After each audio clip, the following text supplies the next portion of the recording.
Welcome to Financial Repression Authority's Roundtable Insight, where the best fund managers, economists, and industry leaders discuss the key investment issues and challenges in the current macroeconomic environment.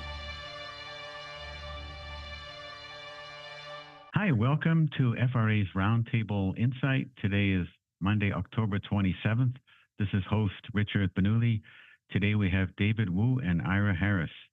David is the founder and CEO of David Wu Unbound, a global forum for discussing markets, politics, and economics. His expertise, he's known for his analysis of markets and economics, including insights on emerging markets and trade policies. He was head of global rates, foreign exchange, and emerging market fixed income strategy and economic research at Bank of America, was head of global currency strategy at Barclays Capital, and head of local market strategy for Central and Eastern Europe, Middle East, and Africa at Citigroup. And Ira is independent trader, past hedge fund manager, global macro consultant trading foreign currencies, commodities, bonds for over 40 years. He was also CME director from 1997 to 2003, and a stint also in 2019. Welcome, gentlemen, and just wondering if we could start, David, with your global macro view on the economy and the financial markets in general. I think 2025 in many ways has been a surprise, at least for me anyway. And I think, like a lot of us, we just got the latest CPI number that came out last week that came in softer than expected. So again, it begs the question, tariff just gone to the highest level since the Great Depression. And why are we seeing, the pass-through of the tariff into inflation coming through? And at the same time, amazingly, we're now, in the middle of the Q3 corporate earnings season. And it's once again off to a very strong start where 84% of companies that have reported so far have reported better than expected earnings. I mean, again, you would think that tariff was going to either, basically translate into higher inflation, or it was going to translate into, essentially a hit on corporate profit margin. So the question is, why hasn't either happened? Now, and I think that sort of remains the major, that's been sort of my main focus these days, because again, if you want to basically make any forecasts about the future, we got to understand where we came from. And this remains sort of like, in a way, the most, impossible problem to solve, at least in my head. I think, whatever the reason is, I think, there's no doubt in my mind that the whole AI rally has been, sort of the other, sort of side of the question that in a way has actually softened the blow of the tariff. I mean, if for nothing else, there's no doubt, the AI bubble, I would call it, the AI rally has created massive amount of wealth in the US. And that obviously has gotten American consumers going out and spend money that they wouldn't have otherwise. Okay, and not to mention CapEx. So if we look at the GDP numbers in the US, I have no doubt if it hadn't been for the AI rally, the AI bubble, the US probably would have gone into a recession. Now, if you look at the numbers, if you look at General Motors' number last week, that was very interesting, right? In a way, it sort of adds to the story, which is that, believe it or not, unit sales of General Motors was down 5% on a year-on-year comparison, Q3 versus Q3. Operating margin was down from 7.5% to just 2.2%. Yet, incredibly, the stock basically went up 20% and hit an all-time high. Okay. Now, one reason, and I think probably the most important reason, is because of the so-called wealth effect, Americans feeling wealthier. They went out and basically splurged on these expensive, fancy, high-margin trucks.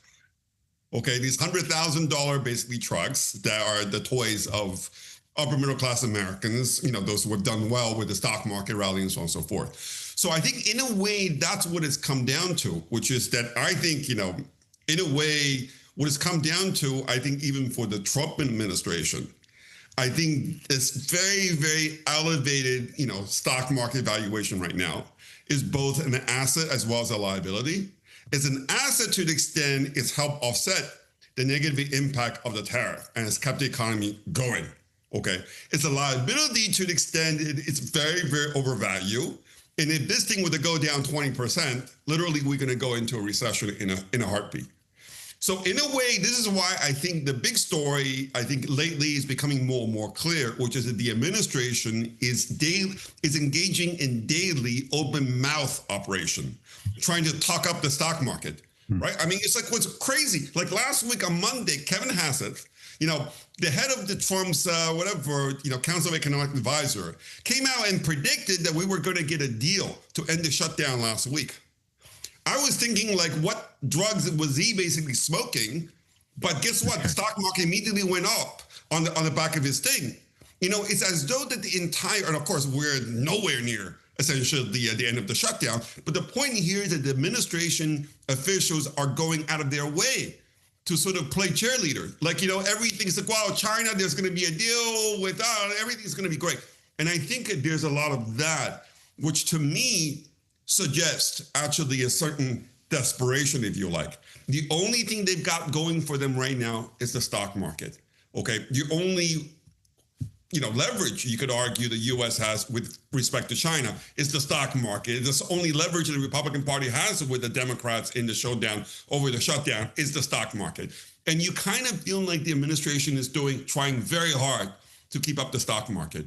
And I think this ultimately, I think, especially given the current valuation, I think this is a very dangerous game to be playing. And I think this is going to backfire. I cannot tell you when, but I'm almost certain that this is not sustainable, especially we're going into 2026. And I can tell you this, I mean, whatever it's worth, I mean, there are a lot of different ways of looking at markets and so on and so forth. This will be the third year in a row that we have double-digit returns for MSCI World, for the world stock market. If you go back to the last 20 years, and whenever we've had 3 consecutive years of double-digit returns, the fourth year is usually a down year. So I think in a way, we are just simply stealing growth from 2026. And I think Trump is doing a great job in terms of keeping up the stock market. I think they've almost turned it into an art to know when to basically talk up the market, when could actually get this thing, whatever it is. But I somehow don't believe that this can keep going forever. So that is sort of like my sort of like framework at the moment in a nutshell. Oh, that's great. Yeah, I agree with the sustainability risks. Your view? Ira, your thoughts? David said a lot. I'll pick up.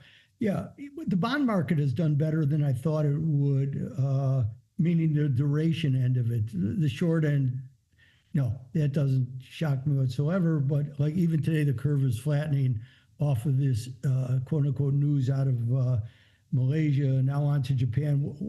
What he's going to do in Japan for 3 days boggles my mind. Because Japan is a more demure society. It's no time for bluster. He has to lay. I'll be very impressed if he lays low for 3 days and really doesn't offset. I am interested to see if they talk about the currency, because Besant has talked about that the yen on a relative basis, of course, is way undervalued, and it is by any measure.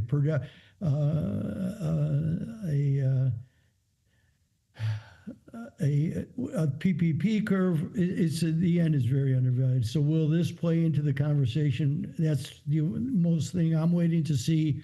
On equity valuations, the market, it really reflects how much liquidity remains in the system. It finds its way around. Like today, again, so now we're back on the Mag 7 basically today driving the market, because so many other stocks that I look at doing nothing to kind of surprisingly down. I've been bullish the ag stocks, even offer this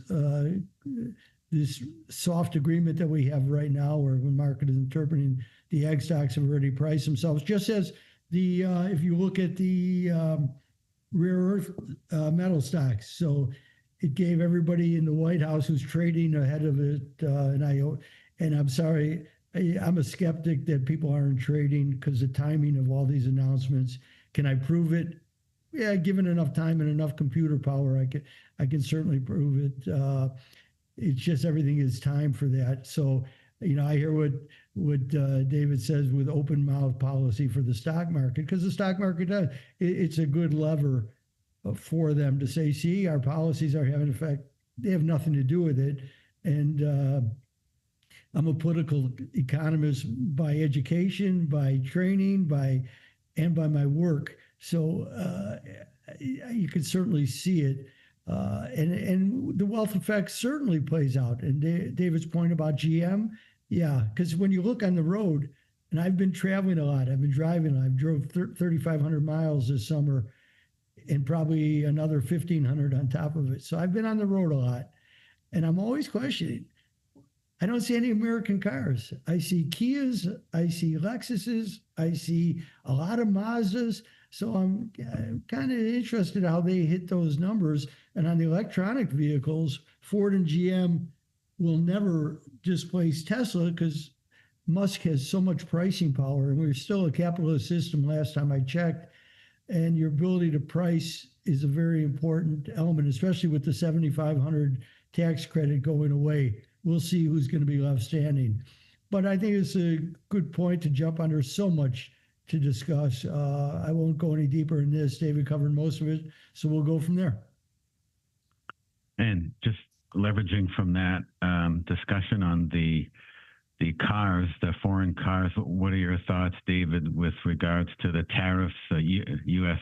tariffs, many affecting the cars, but from a geopolitical point of view?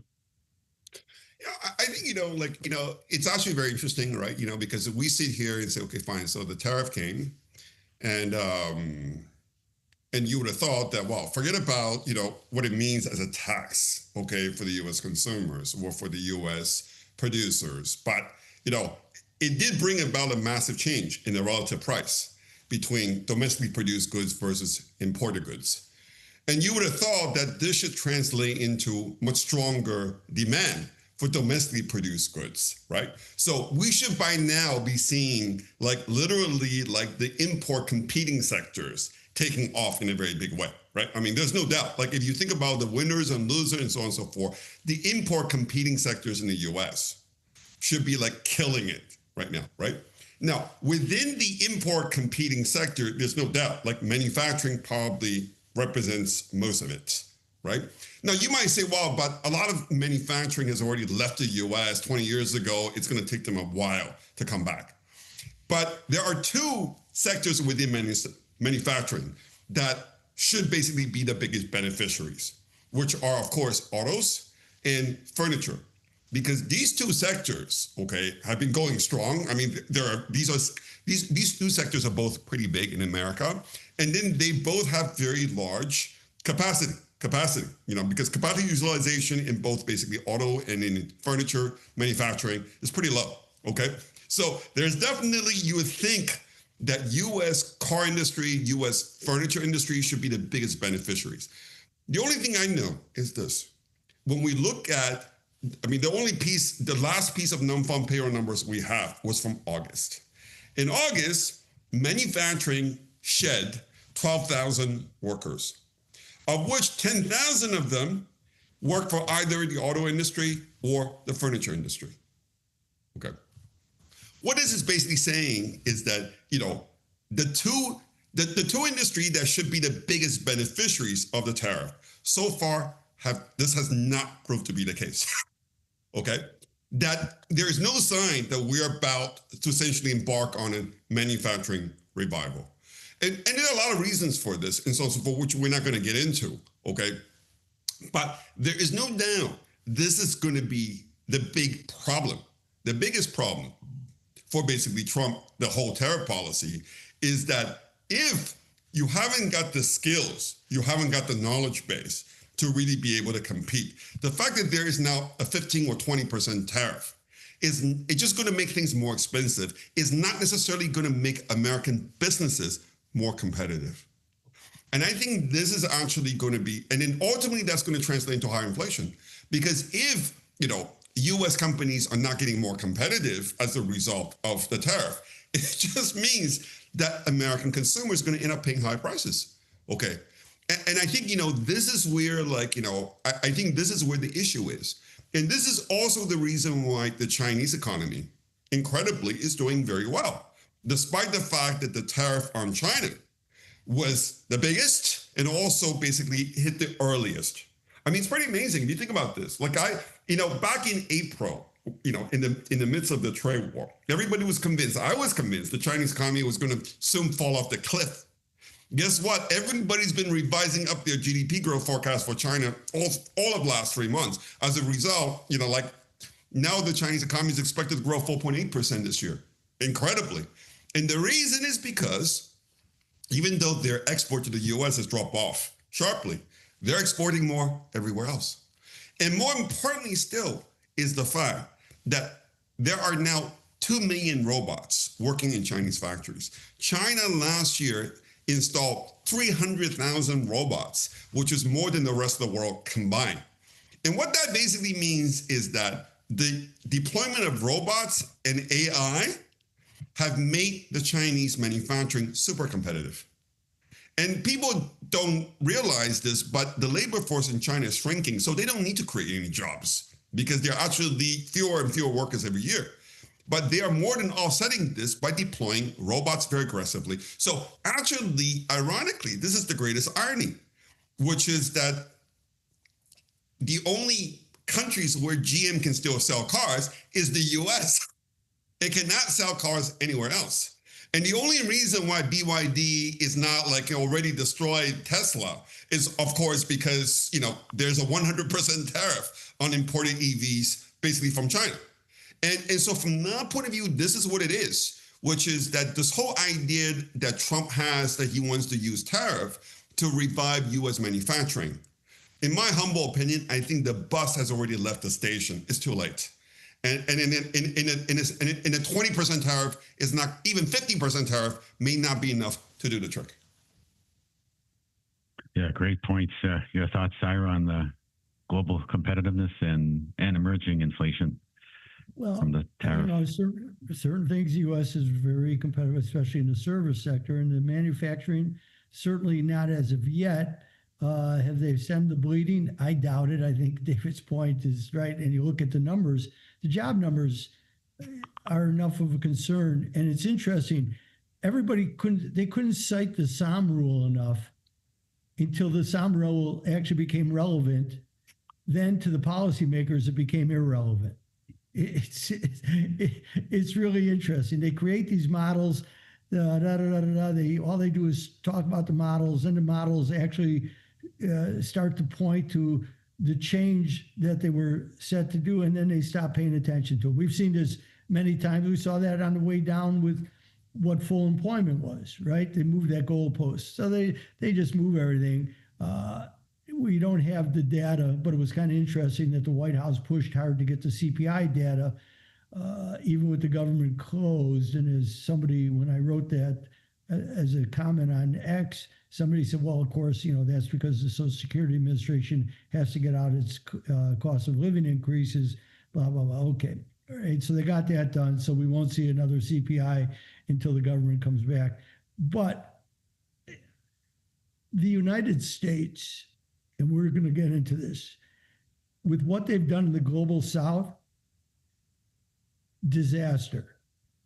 Now, supposedly they made nice with Brazil over the weekend and that there'll be more trade talks, but they've pushed people to go elsewhere. We're not in a bipolar world of the Soviet Union and the US and the Cold War, but during that period, there was what was called the non-aligned nations, which interestingly, who was the head of it? I think Sukarno, and China really played to them at that time too, which made perfect sense. And they weren't ready enough for development to make a difference, but they're ready for development now. And the global South to me is really more like the non-aligned nations were during the Cold War. And India was a big part of that too, because India, they would lean towards the Soviets and then they would lean back this way.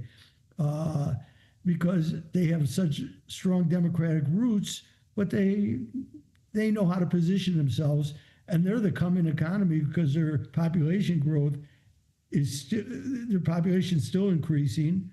They have not availed themselves of the massive infrastructure spending that they're going to need, which is going to help boost that economy. And they have people to put to work. So they have all the elements that China had without the dynamicism of somebody like Deng Xiaoping. So they're on the come, and the United States isn't really doing themselves much benefit with them. With the continued threats.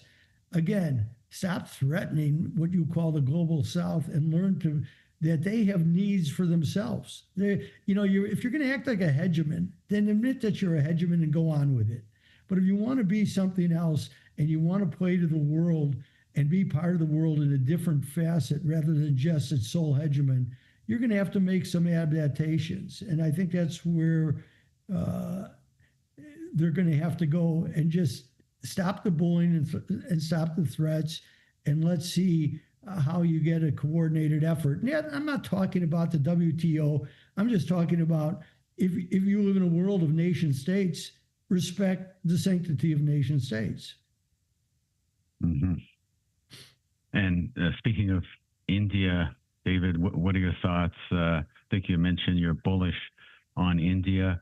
How do you see India playing in an emerging Russia-China-India alliance? Right. I think, first of all, I wanted to basically say out there, I'm a bit of a contrarian because I found that, the sure way to make money is to buy what nobody else cares about right now at that moment. I think India is a great example. India is the worst performing major stock market to date in 2025. Okay, it's up like 7%. It means done even worse than Japan, US, and so on and so forth. India is by far the worst performing major stock market in 2025. Despite the fact it is the fastest growing economy in 2025. Okay. Now, there are a lot of reasons why India has underperformed. I think there have been concerns about the slowdown because last year it was an election year. So there was a lot of essentially the fiscal priming ahead of the election. So there was a bit of a slowdown earlier this year and so on and so forth. But the economy's actually turned a corner. But what, to me, the most important thing about, India, what India has proved this year is this, right? As you probably know, Apple just recently launched, iPhone 17. And the iPhone 17 is all manufactured in India. This is the first time ever that iPhones are not manufactured in China. Obviously, there were a lot of concerns about the transition. Can India basically match China in terms of the quality of the production for iPhones, and the quality is everything when it comes down to the iPhone. As you probably know, iPhone 17 has gotten rave reviews. Okay, both in terms of design as well as actually the quality of the manufacturing. I think this is actually a big boost for India. Now, another reason why, and I think this is actually going to encourage a lot of other manufacturers to go to India and believe that now that we've seen can be done, I think this is only going to accelerate, I think, a lot of the investment that is coming out of China to go to India of all places. Now, of course, another reason why India underperformed this year is because, of course, the spat between Trump and Modi, right? And to me, this is actually very interesting, right? Because if you remember, the spat between Modi and Trump, which resulted in a 50% tariff, U.S. tariff on imported goods from India, came about when U.S.-China were in the middle of a trade truce, right? In other words, that, when U.S. and China were supposedly at least not fighting, it gives Trump an opening to go hit India over the head to get them to stop buying Russian oil. Guess what? As soon as U.S.-China, started to go at it again, over the last 2 weeks, the whole thing rare earth, guess what? The news that's come out lately is that U.S. and India are about to basically do a deal. Okay, whereby the U.S. is going to reduce the tariff rate down to 15%, from 50, by the way. Okay, so I think the point here is this. I think, India, let's put it this way. So I think from that point of view, I think we're going to next year. my view is that the U.S.-China tension is going to go up. And I'm going to tell you why just momentarily. And I think the U.S.-China tension is going to go up, which is going to force the U.S. to embrace India basically more closely, okay? And I think that, this whole right now, like this whole AI and everything else that's sucking money out of basically the Indian market, because India has not been, it's unlike Korea or even, China that is involved in AI, have been sucking basically all the money. I think India is going to do very well next year. So my view is that, I think the stock market is going to do poorly next year overall, and I cannot tell you whether India is going to actually produce positive returns. But I have no doubt that India is going to outperform. And in the last 20 years, there have been other years in which that India was the worst performing stock market, but the following year, India has always outperformed. So I have no doubt, this story is a very, very good story, okay? And you can buy this story very cheaply right now. Now, about why I think the U.S.-China situation is set to escalate. I think what we need to understand is this, okay? As we know, the Trump and Xi are set to meet on essentially this Thursday. And we know that, they're going to talk about China's, decision a week ago to essentially restrict the export of rare earth that is scheduled to go into effect on November 1st, which is, of course, Saturday. So Trump is going to try to talk, China into, essentially at least postponing it, if not canceling it, when they meet. This is actually, to me, is an extremely important moment in time. And then I want to explain why I think this is such an important thing, because this showdown has nothing to do with any showdown between U.S. and China we've seen in the last 10 years, okay? Let me tell you this.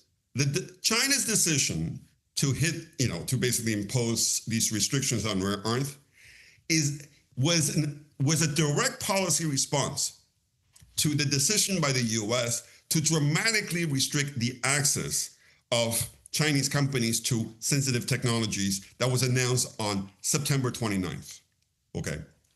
Now, the U.S. Commerce Department maintains what they call an entity list, okay, which are companies that are subject to, technology sanctions. Before September 29th, there were about 1,100 companies, Chinese companies on that list. After September 29th, that number went up to probably about 4,000, if not 5,000. Okay. Now, to understand why the U.S. all of a sudden decided to tighten technology control in terms of restricting the access of Chinese companies, okay, you have to understand something, which is that the whole entity list, okay, program was created under the Biden administration. And the architect of that entire program, of course, was no other than Eric Schmidt, the former CEO of Google. And Eric Schmidt used to say that this entity list was going to help basically give the U.S. a 2 to 3 year lead over China. And he used to say that 2 to 3 year lead is like eternity in his world, because in the world of rapidly changing technology, 2 to 3 year lead is a massive lead. Let me tell you that the most important development of the last 6 months and the realization in Washington is the fact that U.S. no longer has a 2 to 3 year lead over China. That lead's probably come down to probably 6 months. In fact, it's probably no coincidence that the same week that they decided to tighten technology sanctions on China, Jensen Huang, the CEO of NVIDIA, came out and said that China is behind the U.S. in AI and semiconductors by 1 nanosecond. I can give you many examples of this. I think this is the reason why the U.S. decided to crack down big time. In China, I think they decided that this was going to hurt. And therefore, they decided to deploy their biggest gun, which is the rare earth. Because the Chinese are saying, if you don't want to sell us what we need, okay, to advance, then we're going to stop selling you what you need to grow your economy. And I think what we need to understand, when Trump and Xi Jinping sit down on Thursday, you think about Trump is known for tacoing and taco this, taco there, taco everything, and all that kind of stuff. Yeah. Whether Trump can taco or not, the question you have to ask yourself is, what is China going to demand in exchange for lifting the restrictions on rare earth? In my view, China will demand that U.S. retract the decision to tighten the technology sanctions on Chinese companies. Now, the question you have to then ask is that will Trump be open to that? Given that China is only 6 months behind, is he going to actually ease access so that China can catch up even more quickly? I mean, so this is where we are at right now. This is why I think what we need to understand is this. For a very long time, this is not about trade. The U.S.-China tension now has nothing to do with trade. Who cares about trade? Okay? It has nothing to do with fentanyl. It has nothing to do with soybeans. Nothing to do with any of this. Right now, it's about technology. It's about this war. This is about a tech race over technology dominance, especially in AI. Right now, the massively expensive NASDAQ valuation, okay, is basically supporting the U.S. economy. And it presupposes the U.S. will have a monopoly in AI for as long as the eye can see. This is the reason why Trump cannot afford for China to play catch up, because that is going to crush his basically, it's going to kill the goose that lays the golden egg. It's going to crush the U.S. rates, the U.S. dollar, everything. And this is the reason why I think that as China basically closes the gap, the tension between U.S. and China will only increase. And this is a very important part of my investment thesis going to 2026. Meet the Cedar Owl, a new economics and finance publication with a focus on environmentalism. We combine the Austrian School of Economics and market environmentalism principles for investing in a sustainable future. Follow the link in the description to get to know the Cedar Owl better, understand our values, our mission, exactly where we're coming from, and the type of content that we release on a cyclical basis every Thursday. Join us in targeting outperforming portfolio returns while making a positive impact on society and the environment through technology. Subscribe now for weekly insights, investment articles, and exclusive content. A lot of good points. Ira, what do you think will happen this Thursday? Okay. And yeah. So let me pick up with Dave, because I can't agree more. And in fact, Peter Bookvar put out a piece this morning talking about exactly that, is that when you shut somebody off, I read Choke Points by Fishman, and my disdain for Dalip Singh, as I call him the brown Robert McNamara, because he comes with such arrogance. These guys who put these policies together, who put the sanctions policy together on the Russian oil, it's done with such arrogance because they think, well, we're the United States and we're just going to do this. But nobody sits still. Their models are static. Everybody else in the world is dynamic. And the Chinese have shown you how dynamic they are because they're always in motion and always responding. And then when they respond, they move that much quicker ahead. We didn't respond. We left ourselves vulnerable to rare earths, and we've known this for 2 decades, maybe longer. Doomberg, who we've done podcasts with, they wrote a piece about it. So this is everything David's saying is dead right on target, and they're moving faster.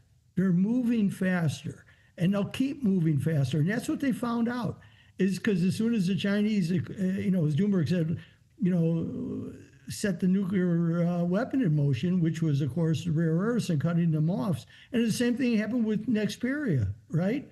What did they do? The Chinese said, okay, you're going to seize our assets in the Netherlands? Good. We're going to cut off chip exports. Good luck on the European auto industry, right? So there's a response. And the arrogance of the Washington cesspool, and it's all a cesspool. I don't care what party you belong to. It's a cesspool. They believe that they have the answers to everything. That game has ended long ago. You don't have the when it was the Soviet Union who was more concerned about putting people in the into Siberia. Yeah, they were taking their best minds and putting them elsewhere and not utilize them. The world's just not working like that. India moves. India had a response to the sanctions. Everybody had a response to the sanctions. But if you listen to the people in Washington, they're working. But then what do they have to do? They have to go to secondary sanctions. And then you just wind up hurting those who you love. Instead of blasting Canada, Trump should be wrapping his, and I don't mean in a way of taking over it as the 51st state, but Canada, like Siberia, Canada is a giant country, and it's a land, quote unquote, without a people. And I don't mean any insult to the indigenous tribes whatsoever, but they have all of the energy and raw materials and natural resources. Hell, Canada should be developing a sovereign wealth fund equivalent to what Norway has done and what many in the Gulf region have done. But they don't, and that was because of the stupidity of Trudeau. God, what a stupid ass that was. Can Carney get out from under it? We'll see. But people better start moving, because you know what? The Chinese have showed you. They don't sit still. And you may think that you're the global hegemon and what you say has to go, and if not this, the SWIFT system. They're circumventing the SWIFT system every day. Every day. And they'll change it when they're ready to change it. And whether that's with a precious metal-backed currency, whether it's precious metals in order to gain the world's credibility, where it doesn't have it at this juncture, but will strive. And it doesn't have to be in the old-fashioned gold standard school of 100% backed. Right now, if you offered me a 20% gold-backed bond, I would take far less interest if I knew that the gold backing was really there. And if it wasn't that, it would be silver and I think platinum, which, you know, if I was developing a precious metal-backed currency, I'd be using platinum because it has a store of value as well as a utility to it.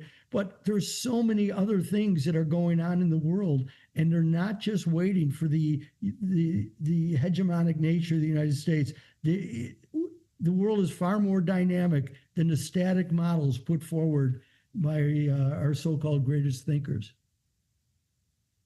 Yeah, we've talked a lot with Louis Vincent Gave of Gave Call. He points out to the year 2018 when China shifted from investment in real estate to investment in industry, and due to the initial restrictions on semiconductors imposed by the U.S. at that time, so they've decided to develop technology and industry and have leapfrogged in many areas over the U.S. Well, let me just add. So if we go to 2018, and I think Louis, who I have great respect for, was exactly right. But more importantly, Peter Navarro, who I have very little respect for and have not much nice to say about, but he blew the ag sector. Because what? When do they put the tariffs on China? In March of 2018, I'm pretty sure. Right into the Brazilian soybean harvest and grain harvest, right? And so they played right into their hand, and who have they hurt? The American ag sector. And now they're trying to overcome it. But again, stupidity. Really, you think, well, this is what we thought up. Yeah, that's great. But what is going to be the response to it? You don't think about what others respond. The American foreign policy, the American security apparatus, they're so arrogant, they never think about what the alternative is going to be. And that's really a sad thing. And just coming back to AI, David, on that front with China, do you think the technology that has been developed by China in terms of AI being more of a software-based approach, getting to the same place, the same target, as a more hardware approach that the U.S. has taken, but with very expensive hardware, GPUs, could that burst the AI bubble with a realization that you can do it at much lower cost using software, like DeepSeek and other platforms like Manus have shown? Yeah, I think it's a very good question. I think the whole, if we talk about what are the biggest threats facing the AI bubble? Like, I think one, of course, is, the lack of growth. Revenue growth, that is, of course. The problem with, the whole OpenAI story is that this company is on track to make only $13 billion in revenue this year. And then right now is saying that it wants to spend $1 trillion in the next few years. With what money and where's that money going to come from? Nobody knows, but that has basically been the biggest catalyst for the stock market rally lately in AI. But the other thing is about China. And the reason this is where the China's threat to the AI bubble, this is where it comes in, which is that, the US and China have both pretty much decided that they need to win the AI war if they are to basically win the race to economic hegemony, whatever that is, okay? The US game plan is very simple. We want to control every choke point of the technology, okay? We want to control chip design. Guess what? Trump's attempt by trying to revive Intel is a very, very clear indication that he wants the U.S. to control chip manufacturing as well. And then, of course, U.S. accounts for half of the large language models. And then all the hyperscalers are American, right? So the whole game plan that Trump has, or Trump's people together with Silicon Valley and so on and so forth, is that we want this technology not only to be controlled by America, but this technology should be expensive enough that the only people who can afford to invest in it are American companies like Microsoft and Amazon, so that if the rest of the world want to access this technology in the future, they'll have to rent it from us and pay us rent. And this is going to be so I think this is very well thought out. This is the game plan, and this is why Trump decided to revive, basically like Intel and then the whole thing. The Chinese strategy is the opposite. What China wants to do is to commoditize this entire technology. They want to drive the price to zero, all right? I mean, this is why, all their large language models are open source models, which you can copy and paste, okay? And basically make your own models. And then there are now currently at least 20 chip designers in China that are trying to come up with their own basically AI chip that will cost a fraction of the NVIDIA basically chips. This is the reason why China has now put a total ban on basically the import of NVIDIA chips in order to encourage the development of their own chips. So therefore, what I'm saying to you, they believe that if they can, because in a way, it actually makes sense. This is a bit like, Prometheus, right? I mean, the god that basically brought fire to mankind, right? And you just imagine, so America's basically plan is to make this totally inaccessible, to make fire inaccessible to people because America's God, right? And then what China is going to do is to basically steal the fire and basically make it available to everybody. Now, the problem is that, again, if you look at the NASDAQ AI valuation right now, it presupposes that the victory is going to belong to the US, that the Americans are going to continue to dominate AI forever. That's why, the high, basically, the pricing power, the high margin, all that is now being the price, assumes that China will never catch up. And what I'm saying to you is that, to me, this is a problem. Because this technology, if you think about this, this is my biggest problem with Sam Altman, who I think is a liar, by the way. And this is as much as I agree with basically Elon Musk, that Sam Altman is a liar. Because you know what? They launched ChatGPT 4.0 in 2023. It took them 2.5 years to launch ChatGPT 5.0. And ChatGPT 5.0 is about 20% better than ChatGPT 4.0. If it took them 2.5 years to come up with ChatGPT 5.0, it would suggest that, that at least based on the current architecture, they are starting to basically reach the plateau.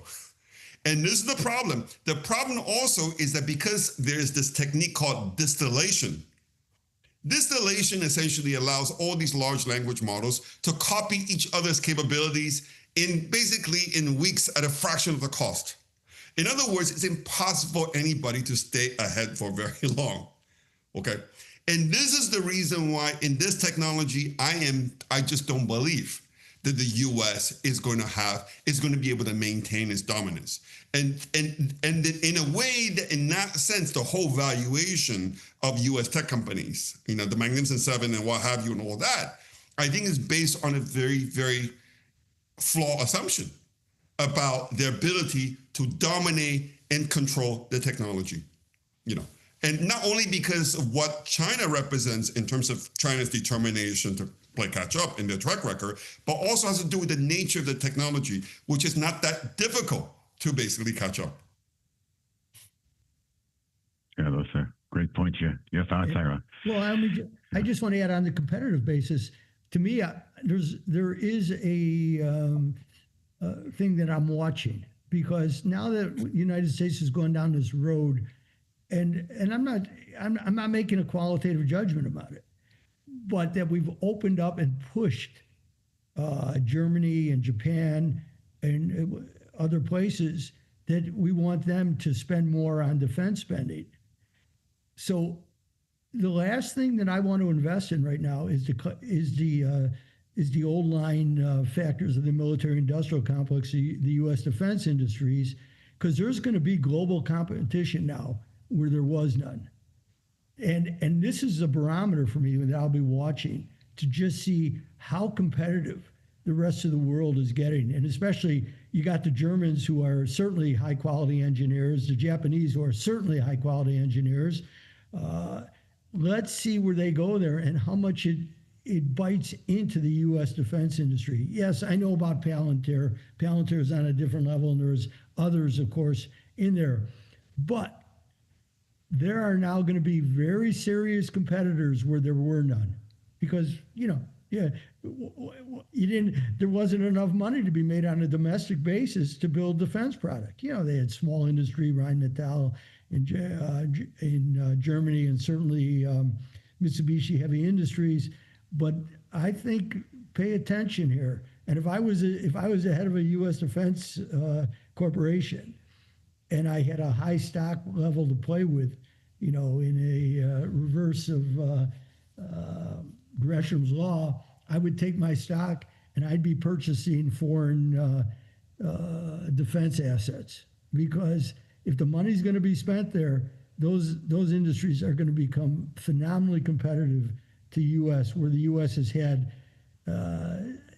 almost a monopoly, but certainly an oligopoly, because nobody spent more than the U.S. defense industries, more than the U.S. government. So it's another place that I'm watching, and that's really all I got to say. So if you want to wrap it up, I can go there too.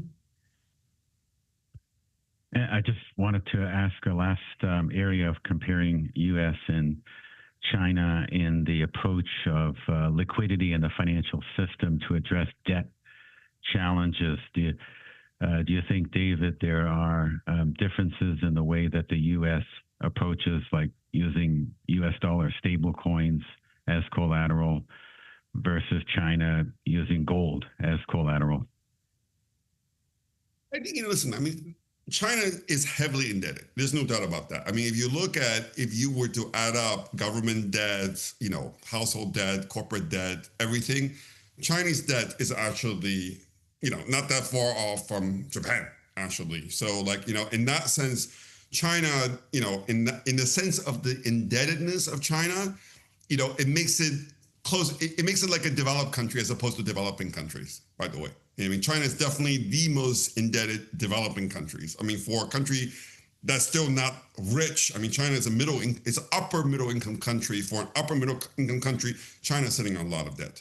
Now, however, there is also no doubt, that they are throwing a lot of money into innovation and technology.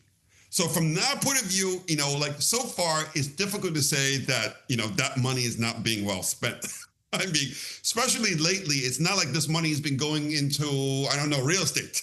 It hasn't been the case for the last 5 years. The real estate market, which was sucking a lot of money, now is basically it's getting practically very little credit. So a lot of this money is going to, essentially developing the next generation of manufacturing capabilities. It's about basically trying to play catch up against the U.S. and so on and so forth. And then we all know the price of catching up, the price is huge. If you can somehow equalize with the U.S., this is going to right now, for example, just think about Boeing, for example, right? Boeing will be seriously at risk from competition from China if somehow China manages to basically make their own airplane engines, right? So on and so forth. So this is what China is going after. And of course, this is, I think, so this is more about liquidity. Like, it's actually very interesting because I could have argued that, given that China has deflation, they should already be doing QE, but they're not doing it, actually. It's very interesting. So what it's telling you is that I do think that all I can say is listen, I can't believe, I started my career at the International Monetary Fund, so I used to wear a public policy hat. I have to say, I have a lot of respect for Chinese policymakers. I think they've done a pretty good job. I think even in terms of the fiscal management. Yes, it's very heavily indebted, but so far, they're still able to grow, actually, and which is quite remarkable given, we said before, like shrinking labor force. So at least they seem to get it, which is that this is all about innovation, technology. The honest truth is that this is the greatest irony of them all, right? Americans, they hate it when I basically mention it, but I'm an American. I was born in Pittsburgh, which is that, I live in Israel. And then every year Israel will, every year Israel will send contestants to the International Math Olympiad, right? And Israel does pretty well for a little country of 10 million people. But the two countries that usually finish in first or second place are always US and China. Okay, China, US, US, China. Now, what is interesting is, of course, if you were to download the names of the American contestants, they all have Chinese names. Literally like 80%. There was once upon a time there were probably Jewish names, but now they're like 80% Chinese names, right? It's like if you look at the latest Chopin competition, literally, it was, like the latest Chopin competition, which is like the most prestigious piano competition in the world, like literally 50% of contestants were Chinese. It's amazing. The guy who actually won it in the end is a Chinese guy, okay? Basically, I think he's of Canadian or American, but he's Chinese. What is happening right now, because this has to do with education. I don't care, so Trump now, I think he's right to take on woke, because woke is killing American innovation. There's no doubt about that. But you got to basically make sure, so you don't want to do woke, that's fine. But what about, raising the standard of science and basically, and math, basically education in the US? So you can actually play catch up. This is where I think the major issue is. And this is what I think, I think this is where Trump is really missing it. Totally agree. Yeah, absolutely. Your thoughts, Ira? Yeah. We're ending on it. Listen, my wife and I, for 30 years, we have really devoted a lot of certainly more money, but energy into inner city education, because to me, you have to lift the bottom first. It's not lifting the top anymore. And there's so much weight. The sad part is there's so much wasted talent. And I've seen these kids, and it's really a sad state of affair, because they just get caught in the politics. And a lot of it is, quote unquote, I hate the word, but woke politics. And they're just caught, and it's really sad. So yes, and Trump really needs, and start with the inner city, because the wealthier and more affluent, they'll take care of themselves. So you must devote yourself in some way. I don't have the answer. On a small micro scale, I know the answer, but that's not what we're talking about. So education, because that's where everything is fought at, and the strength of the United States system was built on education. We had great educators, people hungry to learn, and people still come here hungry to learn if you want, but it's not to the degree that it was. Yeah, we have outstanding. Look at Silicon Valley, but so when you talk about education, I get in line for it, because I think it's really important, and nothing more important than inner city education, because we have to stem the waste of talent. Because what you put in between your ears matters a lot. It doesn't mean you're going to be successful in life, but your odds of doing that and being a productive member of society becomes that much greater. So if you talk about education, I'm all for it. And I laugh when I hear David, and he talks about it, and he's right.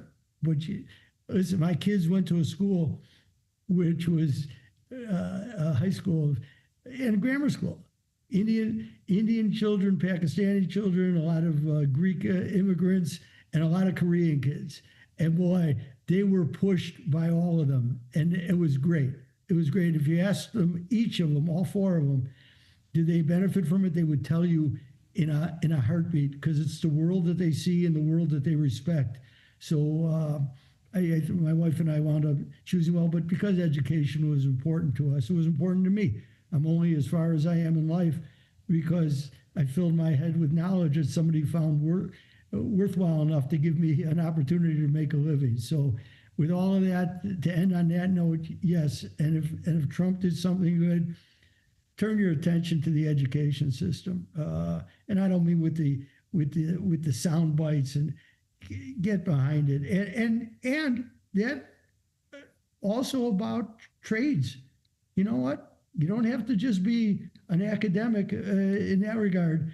Get behind and get industry behind tradespeople to up the level of tradespeople. Because I can tell the difference. I'm down here in Arizona now, and I'll tell you, when I lived in Chicago, tradespeople were really good because they were union trained. And when they came out, far better. Here, anybody can hang up a shingle. And I'm not saying you have to be a union, but you can see old world craftsmanship where you don't necessarily, where I live now. It is very noticeable. I talk about it with people all the time. And if somebody who comes to my house and works and I see the work, I go, you didn't start out here. They said, no, I'm from New Jersey. I'm from New York. I'm from Chicago. I said, yeah, I could tell. So it's very noticeable. And so both ways, a big education push, I'm 100%. And again, that provides, because it's a big theme to me, the dynamicism that you need to be in a capitalist world system. It's dynamic. It's dynamic thinking and it's dynamic doing. But I think, it's nice to sit down with David, and I hope we covered ground that people will find worth something. Yes, words of wisdom from David and Ira. And just quickly, how can our listeners and viewers learn more about your work, David? I've got a YouTube channel, so if you want free advice, check out David Wimbound. That's my YouTube channel. If you're a retail investor, come visit us at davidwimbound.com. If you're institutional investors, you'll find my email there and send me an email. I do have, I run a fairly large macro advisory business. Okay. Great. And Ira? Just on the podcast, I'm thinking about ways to get myself out there in other ways where people can access me. Because again, everything we talk about, this isn't theoretical. This is, if it's not actionable, it really has no value to anybody. And, then you can go, turn on the TV and watch some ridiculous cable channel. I don't care what side of the aisle you're on, a lot of ridiculousness. But if it's not actionable, then it really has, then we're just, as we say, verbally masturbating. And I don't need to waste my time doing that. So you can reach out to me. I'm on LinkedIn. I'm very accessible. You can get me through the FRA, which has really served me well. And that's really it. Awesome. Thank you so much, David and Ira. Thank you. Thank you. Thank you. Take care. Thank you. The FRA Roundtable Insight Show is for informational and educational purposes only and should not be considered as a solicitation or offer to purchase or sell any securities. The investments, investment strategies, and investment philosophies discussed or presented on the show each involve their own unique risk factors which are not discussed on the show. Any discussions among the panel participants or responses to listener inquiries are based on the personal opinions of the panel participants and do not take into consideration the listener's suitability, objectives, or risk tolerance. Please be advised that you invest or speculate at your own risk.